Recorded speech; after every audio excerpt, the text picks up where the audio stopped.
everybody out there in Bison Nation. My name is Justin Thomas. I'm the head baseball coach at Bethany College. And what we're going to do here is we're going to have a coach's interview done by players. So I'm going to let these young men introduce themselves, and then we will get started. Go ahead, Christian. All right, my name is Christian Campus. I'm a senior. I'm from Elizabeth, Pennsylvania. I went to Elizabeth Ford High School, and I'm a catcher. I'm Ethan Young. How you doing? Outfielder, senior, from McMurray, Pennsylvania. I went to Peters Township High School. I'm Reed Long. I'm a senior outfielder from Carmichael's, Pennsylvania, and I went to Carmichael's Senior High School. Great. Thank you, guys. All right. Christian, first one. Let's go. All right, I got a good one here for you. So, how do you go about developing personal connections with players, and walk us through your thought process while balancing being both a coach and a friend? That is a good one. I think the biggest thing in regards to making personal connections is trying my best to have conversations that are not always about baseball. I could every time I see you guys, I can always tell you, hey, you need to go to the weight room, you need to go lift, you need to go, do this and that. But asking you about how you're doing, how your family's doing, seeing what other interests that you may have that we may have together, especially being all of us being from Western PA. But I think the biggest thing with that is trying my best to have as many conversations or to talk about as many things as I can that are not baseball related, because as your coach, you and I or anybody else are going to discuss baseball, over and over and over again. So to talk about different things and other interests you may have and stuff like that is how I try to build the personal relationship to learn more about you and your family and where you come from and things of that nature. And then between drawing a line between being a coach and a friend is just kind of, you have to more so my doing than yours, but I have to also, we can speak, we can laugh, we can talk and all that kind of stuff. But, if we're not getting our work in and do what we need to do, whether it's, in academically, at practice, on the field, things like that, then, the line is going to stop there. We can laugh and joke around and stuff like that, but you guys also have a responsibility as student athletes, and then I have a responsibility as your coach to help lead and put you in the right position to succeed. Good answer. I like that. Sounds one for one. All right, Coach. So COVID-19 restrictions have impacted the entire world over the past months. What have been the biggest challenges you have faced as a coach amidst this pandemic, and how did you overcome or plan to overcome these obstacles for the upcoming spring season? So I would say that the biggest challenge that I had was adjusting to not being on the field or being around you guys in, I guess, half of March and April going into May. We went from, taking IO, playing games in Myrtle Beach, stuff like that, to, hey, nothing's going on. We're going back. You have, pack your stuff up. And if you can get home right away, get home right away. And then that was it for a while. It was weekly FaceTimes, so that's what we had to go to. But in regards to navigating through the pandemic, from a coaching standpoint, just like we did this fall and we will this spring, I'm sure, I don't know what they are yet, but I know the school, and the athletic department and stuff like that are going to have different guidelines and protocols that we'll have to follow. So what I will do is once I get those, then I'll figure out how we can navigate through in regards to a team and a program moving forward with practice in the weight room, stuff like that. Kind of similar to the fall, how I emailed you guys in July. And then if you were to go back and look at that email now, after the fall being over, you'd see how many times it changed. But I think the biggest thing was to have a game plan. We had a game plan going into the fall, so that way we just had to adjust things versus not having a plan and not knowing what's going on. But ultimately, following the school's protocols and guidelines, we were able to inter squad and have practices and stuff like that and work out. So we were very fortunate. So, hopefully we run the same track in regards to being able to have our seasons, not only ours, but the other sports that are playing in the spring as well. Absolutely. Fingers crossed that things clear up by then, for sure. That's it. What you got, Reed? All right, Coach. So when you initially got to Bethany and you saw like the talent pool that we had, did you have a recruitment approach when it came to complementing the guys that we already had from the roster that you were given? Well, my approach, and this is not biased, but you guys hear me always say, pitching. Pitching is key. And it's very important. I think it was even more evident as the year went on that when we got into the tournament, the biggest thing that hurt us on championship day was the lack of arms. We still had to go out there and win 18 innings in order to be champions. But with, 4 or 5 more pitchers that hadn't maybe thrown yet, or maybe only thrown 1 or 2 innings, I think we would have been a different team going into that day. So I think that the recruiting approach was obviously you want to find good young men with good character.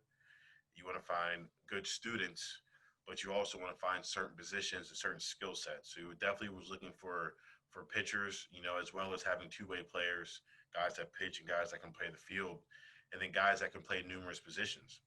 You want to be able to, if you're an outfielder, you want to be able to play all three. If you're a shortstop, you want to be able to play third and second as well. So finding guys that can do numerous things has been my recruiting approach, not only, for that year after I got here, but even moving forward to this day. Awesome. 3 for 3. All right, I got a good one here for you again. All right, so as players, obviously, we know that you leave a major impact on us, both as players and as humans. But my question for you is, what impact do the players you coach leave on you when you see them graduate? That is good. Well, kind of flip the script a little bit. But I think the biggest thing, the impact, and I don't have children, so I'm not a parent, so I can only imagine, but it seems like it'd be the proud father moment. Somebody that you coach, you're with day in and day out, at practice, at games, in the weight room, seeing guys in the dining hall and stuff like that, guys that you can, be serious with, and then guys that you can laugh and joke with, seeing them, in their cap and gown, walk across stage and ultimately earn, what they came here for. Obviously you guys, you young men come here to play baseball. You come here to win games and to win championships, but you guys are student athletes. And the student part comes before the athlete part. And then also it's something that we can share, because me being a student athlete, I earned my degree. You guys are student athletes, you earned your degree. So that's something that we can share. But ultimately, it's just a sense of being proud that you guys came here and you accomplished what you set out to do.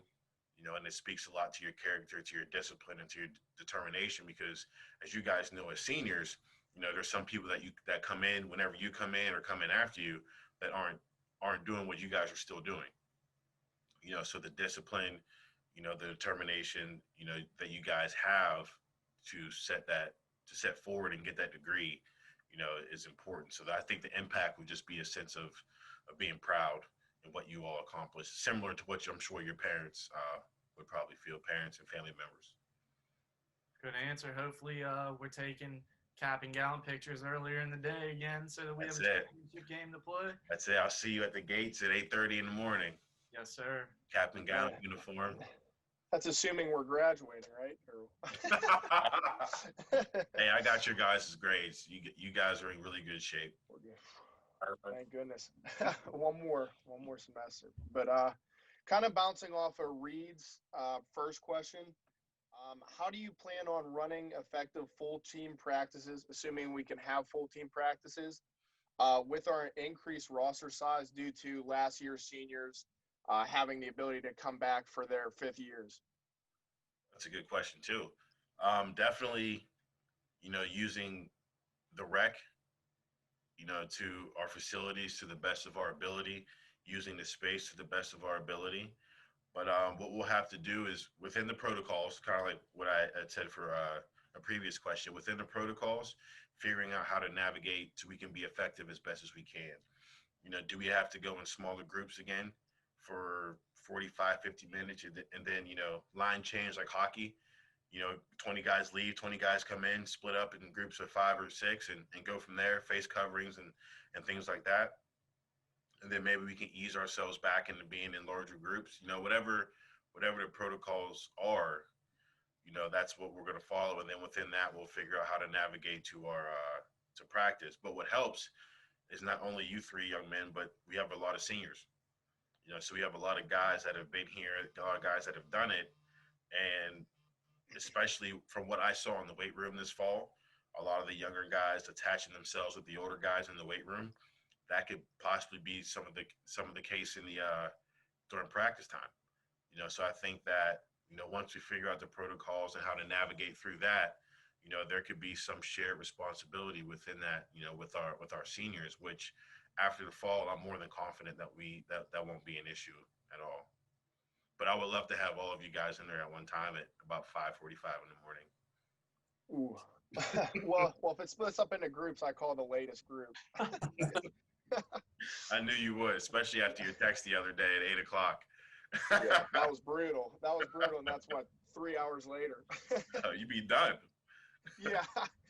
Ethan's got class, he can't come. Yeah, exactly. I'll schedule a few. Go ahead, Reed. All right, Coach. So being a coach at a small liberal arts institution with a mostly student-athlete population, do you think that gives you a better chance at, connecting with potential players and/or gives you, a recruiting advantage there? I think it definitely gives a recruiting advantage because one of the things that I've said to recruits is that a lot of the people that you see on this campus are living the same lifestyle that you are. So, majority of the students that go to Bethany College play a sport. So that means there's study hall requirements, there's eligibility requirements, there's weightlifting times, there's practice times, there's games, there's a lot of studying after practice, waking up early for practice or for lifts and stuff like that. So a lot of the people here share the same experiences, which makes things a lot easier. So I think that that's the biggest thing. And then when it comes to connecting with students on campus, I don't know how much longer I can say this, but I'm only 10 years older than you guys, so I'm not too far removed, that we actually played baseball in the same decade, being that my senior year was 2010, that we actually played in the same decade, which, obviously that doesn't last forever, but that's sometimes a rare scenario.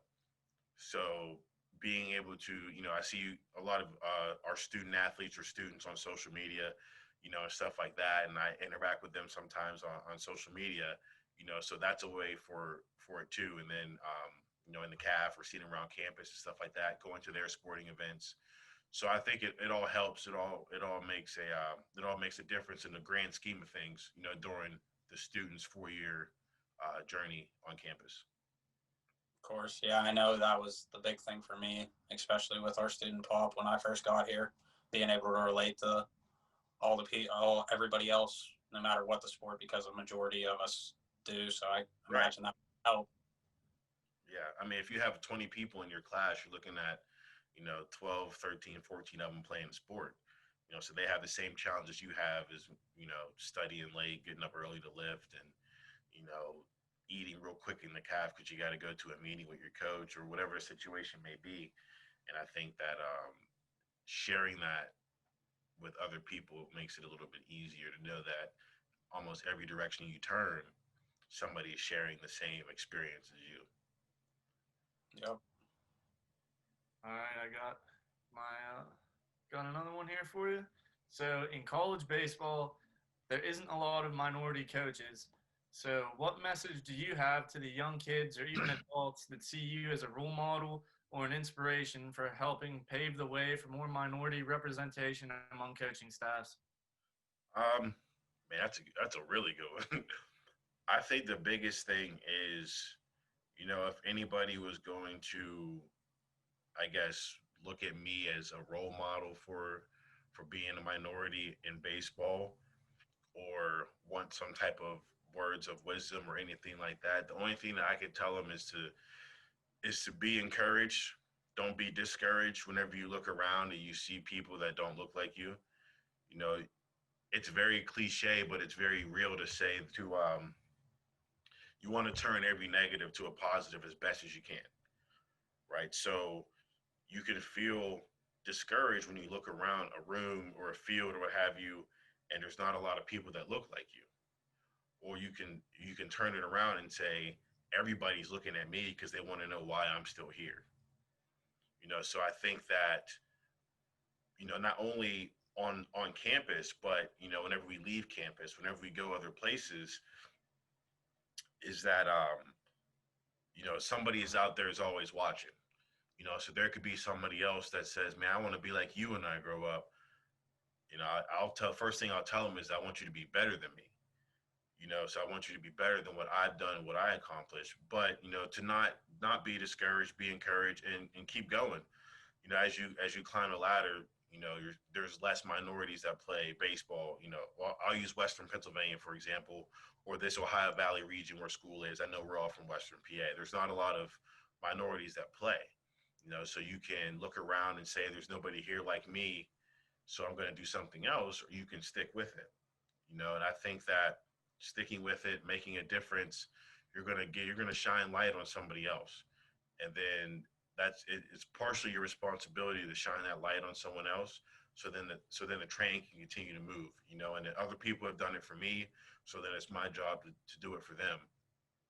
But the biggest thing is, stay positive, stay encouraged, and show that and be confident in what you do, to show that you belong, and then I mean, definitely understand there's always gonna be an extra set of eyes on you, but welcome it, but don't be discouraged. Continue to be encouraged about with what you do moving forward. I like that. All right. So this question is more geared towards our upcoming season. So, what are your top three keys for success that you believe will help us win a PAC championship in this upcoming spring? I think the first key to success is holding each other accountable, making sure we're all getting our work in the weight room, at practice, things of that nature. Um, Not pressing the issue. I think that we have a really talented team. And obviously, we had a great year in 2019 and finished runner up. So obviously, the only thing to do after finishing runner up is to win it. But you don't want to press the issue so much about winning games and stuff like that you end up losing. And you look back at games, man, we should have won all these. So hold each other accountable for your work. Don't press the issue so much. Play loose, have fun, the same thing we did before, and then ultimately, play. We got to score. We know that we're successful whenever we score a touchdown a game.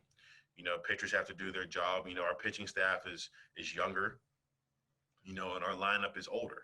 So I think that, our pitching staff going out there and not feeling overwhelmed, just taking it one inning at a time, one out at a time, one hitter at a time, each and every time they're on the field. And then, our lineup being older guys might have to pick up the slack a little bit more for our younger pitcher staff, but still even more so, like I said before, not to press the issue. And be selfless versus selfish. I know you guys all want to hit. Sometimes we got to take a walk. We got to get on base because what can happen and what can start whenever that happens. So I think that if we hold each other accountable for our actions on and off the field, putting our extra work in, and I think if we don't press the issue, if we stay loose, we have fun, and do our jobs, do what we're supposed to do, and then ultimately on the field, our older guys in the lineup, do their jobs, and our pitchers just give us a chance to win the game. And I think that we'll be right where we need to be. Absolutely, I like those, especially the ones taking every inning, each inning at one inning at a time, because Yeah. you don't want to look too far ahead. No, Always. no, especially being younger. If I was a freshman in college, you're pitching, you don't want to think about throwing 7 innings or 5 innings or 4 innings. You want to take it one inning at a time. Let's go out here and get these 3 outs. Let these older guys put these runs up, so that we can go out here and do it again, and then just take it piece by piece. And then that way, as time goes on, we get more comfortable, we get more confident. When we get to the conference tournament, now we're ready to go.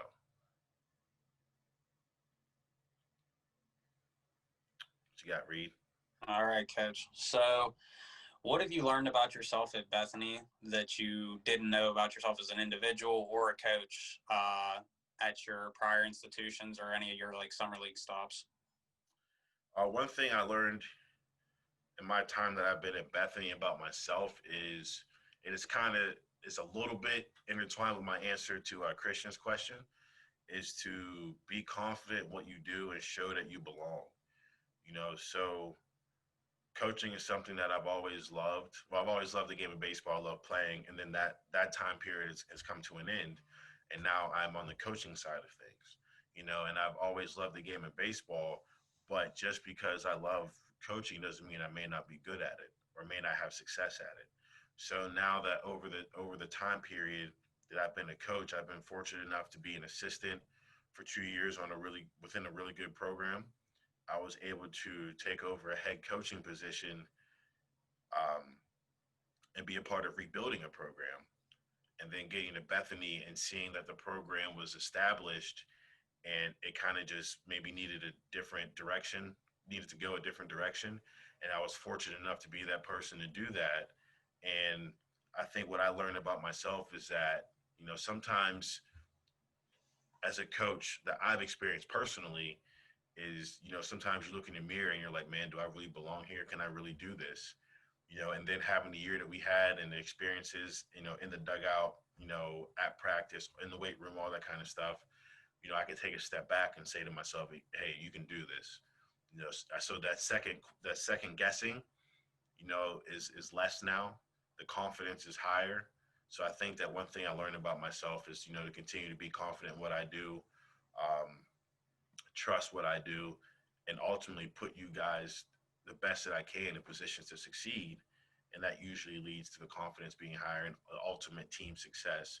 But I'd say that the one thing that I learned about myself is that I can do this since I've been here. Mm-hmm. All right, Christian. This one's really gonna play on your mind here, so let me set the stage for you here. All right. The bright lights here. Night game started at 8:00. It's the bottom of the ninth. We're talking MLB setting. Bottom of the ninth, tied game, full count, 2 outs. I don't know if I said bases loaded already, but there is bases loaded. You get to pick one MLB player from any time ever to be at the plate. Who are you taking? Is the pitcher right-handed or left-handed? We'll go left-handed. Aroldis Chapman. Albert Pujols. Ooh, sleeper pick. That's a really good one. Man. I wasn't expecting a Pujols. I like that. Well, you know how analytics is in baseball. If you play the cards right, if he puts a barrel on it, it's ring season. Game over.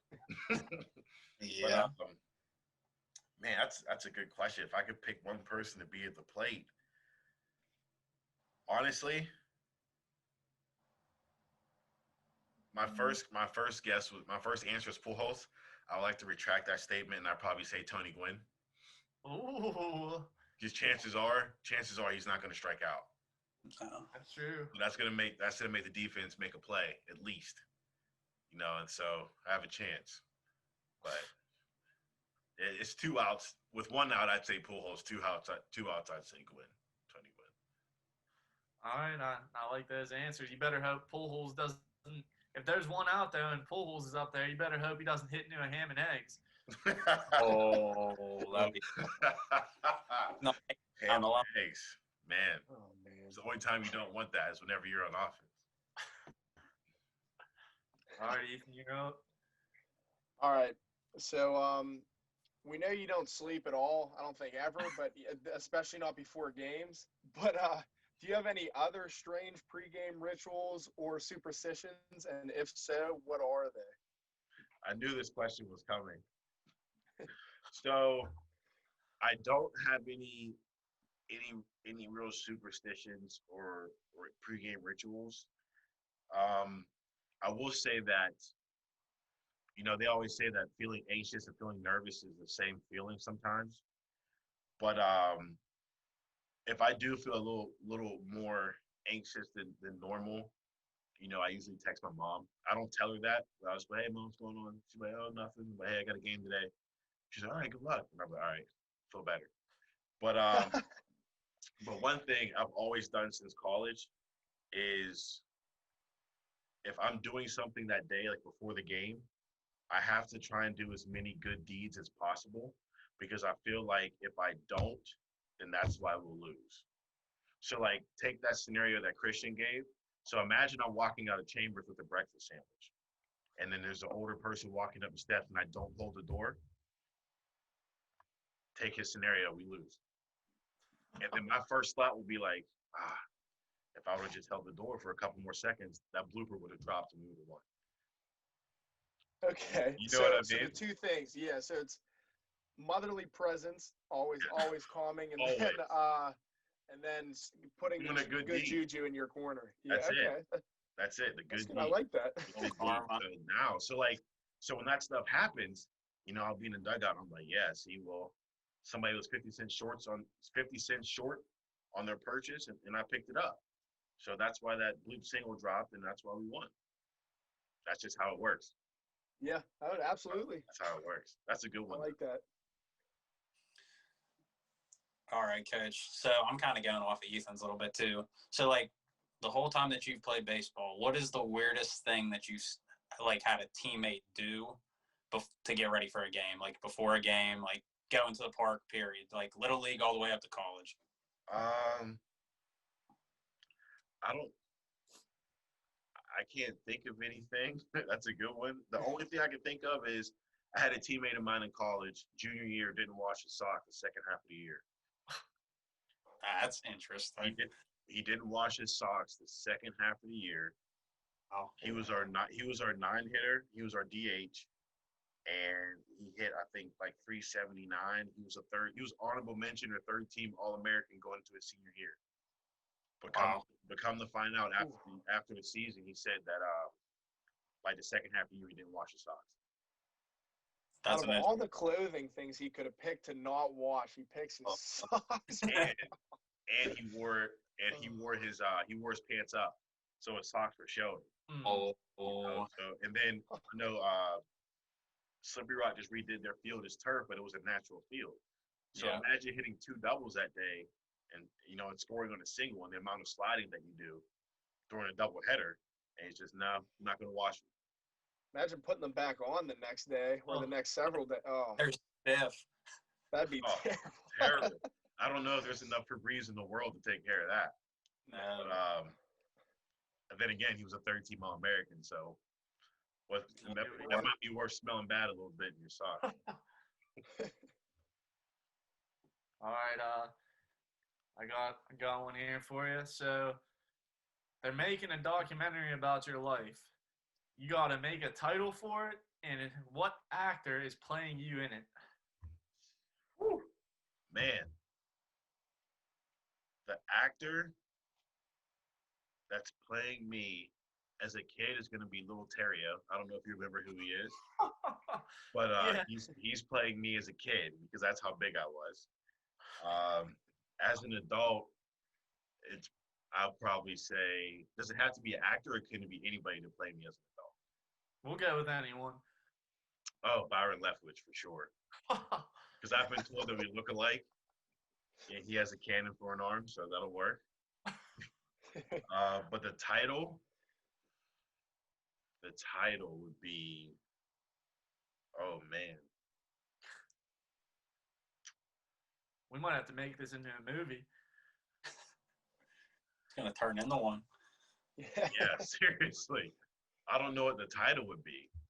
That'd be really good. Oh man. We could call it Untitled. Seriously. I don't know. I'd have to come back to you on that. That was really good. I don't know what the title would be. That'd be, oh man, that's tough. The title of my documentary. Ham and eggs. No, I don't know. I don't know. I'd have to come back on that one. Ethan, what do you have? All right, another kind of off the wall question. So, if you were a dog, what dog breed would you be, and why?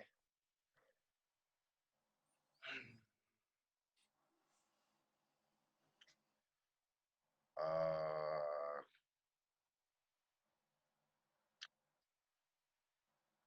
mm, I would be the man. You guys are good. I think I'd be a corgi, Answer. just because I could fit anywhere I need to fit. You know, I can go in the shopping bag. I can get underneath the blanket. You know, I can crawl and I can walk in certain places, and it's not too big of an uproar. Whereas if I was like a boxer or something bigger, like a Saint Bernard or a Great Dane, it's like after a while you're like, all right, you can only go so many places. Do you think your personality matches a corgi too, or just that's what you'd want to be? That's what I want to be. I think it would. I think I'd be the. I think my personality would match like a Saint Bernard. Okay, yeah, I was gonna, I was gonna say I don't think it matches a corgi. No, I think it would match. It would match a Saint Bernard, and then I would quickly turn into a Rottweiler if somebody missed their signs. That's true. I like that. But that's a good one. I would have never thought that question was coming at all about what kind of dog I would want to be. Yeah, it took me a little bit to think of that one up. I had to do a little research, some funny questions to ask you. That's a good one. All right, last one. I got one more. So for going back to the MLB stuff, so we've been talking about the universal DH, obviously, with COVID happening and them doing that for the last season. So if they're going to introduce that next year and you could pick any Pirates great to be the DH for the Pirates next year, who are you picking? Any Pirates great to be the DH for the Pirates? I'd probably have to say either Willie Stargell or Dave Parker to be the DH.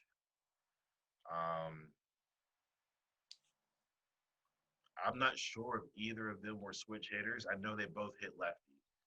I don't know. I don't know if either of them were switch hitters. So that leaves me without a righty option. But it'd probably be those two guys for sure. Those are the first guys that came to my mind. Yeah, it's just, I mean, if you're a DH, you know those guys that'd be it. But I don't know any other bucko that I want second and third, 2 outs, need a base hit. I would definitely go. I think I would go with those guys. Definitely. Sound good? Yeah. Anything else? All good? I got an extra question. So walk us through your beard routine and how you got it to look that good. 'Cause I'm trying to get one myself here. I could use it too. Oh, beard routine. So I use a couple different products for my beard. They're not specifically beard products. They're more so hair products. So I use a deep mask that I can put on my beard, that I can like go do my dishes, turn some music on, because it has to sit in there for a couple minutes. Then I get in the shower and I can rinse it out and it softens the texture. I use oil for it, to keep it loose so the hair doesn't get too brittle. It's soft like a baby's bottom. And, and then I just growing it. That's kind of genetic somewhat, but that's about it. It's pretty colorful, unfortunately. There's a lot of salt in the beard, some gray coming in. I have my first gray hair in my mustache. Yeah. Is that because of us or or what? What's the cause of that? Probably because of Reed. Definitely is. Yeah. Because of Reed? Yeah, definitely. Yeah, Reed.